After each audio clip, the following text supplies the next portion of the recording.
Reimbursement by a person paying money due by another in payment of which he is interested. A person who is interested in the payment of money which another is bound by law to pay and who therefore pays it is entitled to be reimbursed by the other. Illustration. B holds a land in Bengal on a lease granted by A, the zamindar. The revenue payable by A to the government being in areas his land is advertised for sale by the government. Under the revenue law, the consequences of such sale will be the annulment of B's lease. B, to prevent the sale and annulment of his own lease, pays to the government the sum due from A. A is bound to make good to B the amount so paid.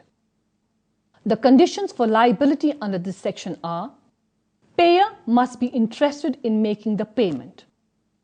The first condition for establishing the liability is that the plaintiff should be interested in making payment. The interest which the plaintiff seeks to protect must be, of course, legally recognizable.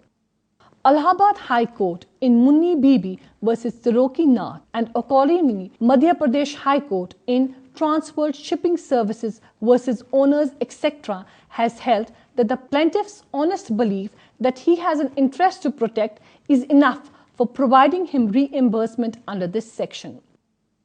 Number 2. But should not be bound to pay. The second essential condition is that it is necessary that the plaintiff himself should not be bound to pay. He should only be interested in making the payment for the purpose of protecting his own interest.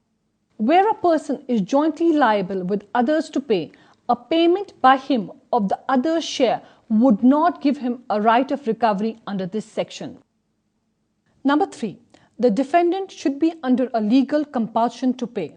Thirdly, the defendant should have been bound by law to pay the money. The words bound by law have been held after some hesitation to mean bound by law or by contract. It is not necessary that the liability should only be statutory. In a judgment of the Privy Council, it was held that it is enough that the defendant at the suit of any person might be compelled to pay. Thus, it has to be kept in mind, as held by the Madras High Court in Raghavan versus Alameru Ammal, that where a person is morally bound and not legally compellable to pay, he will not be bound to pay the party discharging his moral obligation. Number 4. Payment should be made by one party to some other person. Lastly, the plaintiff should have made payment to some other person and not to himself. As for example, in Secretary of State for India versus Fernandes, a certain government was a tenant of a land and paid to itself out of the rent due to the landlord the areas of the land revenue due to itself. The government could not recover from the landlord. This did not come within the principle of this section, as this is not a payment to another.